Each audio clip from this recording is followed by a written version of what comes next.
Assalamualaikum warahmatullahi wabarakatuh. My name is Siti Syuhada binti Osman. Today I would like to share with you guys my green concrete technology, which is Geopolymer Concrete.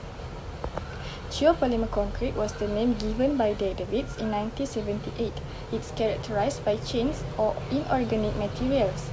Geopolymer concrete is made from utilization of waste materials such as fly ash, ground granulated, blast furnace slag, or GGBS. Geopolymer concrete is an alternative to a Portland cement concrete. It is resistant to chemicals, fire, and harsh environmental conditions, and also more eco-friendly practices. Next, I will talk about the method of producing geopolymer concrete. The method of producing geopolymer concrete is, first of all, selecting the material like fly ash, slag, or metakaolin. Next, we prepare an alkaline activator solution, typically made of sodium hydroxide and sodium silicate. This solution will chemically activate the precursor material. The precursor materials are then mixed with the alkaline activator and aggregate to create a uniform concrete mixture. Water is added as needed for workability. The fresh concrete is poured and compact to eliminate air voids, ensuring strength and consistency. Finally, the concrete is cured. Heat curing accelerates the geopolymerization process, leading to better strength development. Next, I will presenting the innovations that are shaping the future of geopolymer concrete. One exciting development is use of alternative alkali activators.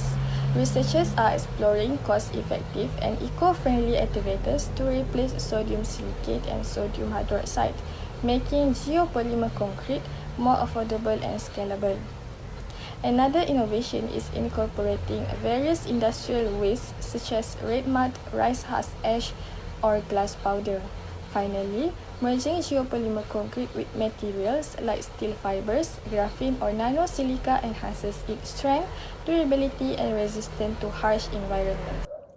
Positive consequences of geopolymer concrete. First, to environment by utilization of waste material. The use of industrial waste products such as fly ash, slag, and metakaolin helping to reduce the amount of waste sent to landfills.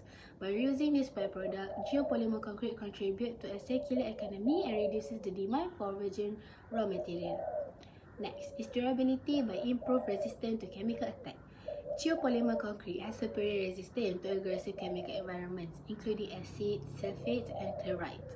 This makes it an excellent choice for environments such as marine structure, wastewater treatment plant, and sewage system.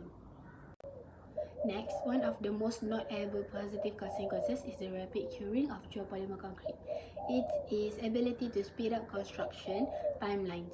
Since geopolymer concrete reaches sufficient strength more quickly than traditional concrete, contractors can proceed with further construction activity like foam removal, steel reinforcement, installation, and additional layer of construction faster. This is particularly valuable in large-scale projects such as high-risk building, bridge, and industrial facilities, where meeting tight deadline is often a key factor. Traditional concrete relies heavily on cement, which is made from limestone and other raw materials. The production of cement contributes significantly to carbon dioxide (CO2) emission. Geopolymer concrete, however, use industrial byproducts like fly ash, slag, or metakaolin as binders instead of cement. This reduces the need of raw material like limestone, decreasing overall environment impact. Negative consequences of geopolymer concrete is initial cost and availability. Geopolymer concrete relies on industrial byproducts such as fly ash, slag, metakaolin, or rice husk ash, which are often more expensive or less abundant than the raw material used in conventional Portland cement. While these byproducts have reduced the carbon footprint, the availability may be limited in certain regions, driving up the cost. In some cases, geopolymer concrete may require the transportation of raw materials from long distance, particularly if a region lacks sufficient local supplies of fly ash, slag, or other key materials. The transportation cost can significantly increase the overall price of the geopolymer concrete mix. Next is lack of standardization. Many regions and countries do not have established widely recognized standard or building codes specifically for geopolymer concrete.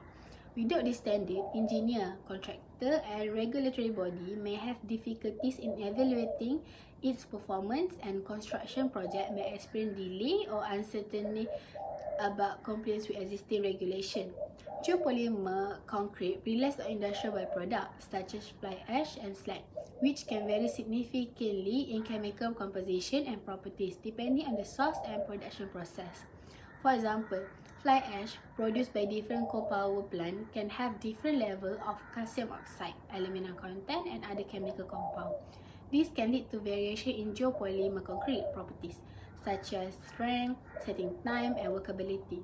As a result, the material's performance might not be consistent from batch to batch or location to location. Less consequences is by handling and safety concern. The most common alkali activator used in geopolymer concrete are sodium hydroxide and potassium hydroxide. Both are highly caustic, corrosive, and dangerous substances. When improperly handled or exposed to moisture, these chemicals can cause severe skin burn, eye damage, and other health issues. Direct skin contact with sodium hydroxide or potassium hydroxide solution can result in severe chemical burn. If these chemicals come into contact with the skin, they can rapidly penetrate tissue and cause deep tissue damage. Additionally, prolonged exposure to dust from raw materials or concrete slurry can irritate the skin, leading to rashes or burns. To mitigate the risk, workers must wear protective clothes such as chemical-resistant gloves, boots, aprons, and full bodysuit when handling geopolymer materials. Even with this precaution, however, exposure to this chemical can still pose significant health risks, particularly in cases of accidental spill or poor handling. In conclusion, geopolymer concrete presents a promising sustainable alternative to conventional concrete due to its potential to significantly reduce carbon emission, utilize industrial byproducts, and offer improved durability. However, its widespread adoption in the construction industry face several hurdles that need to be addressed.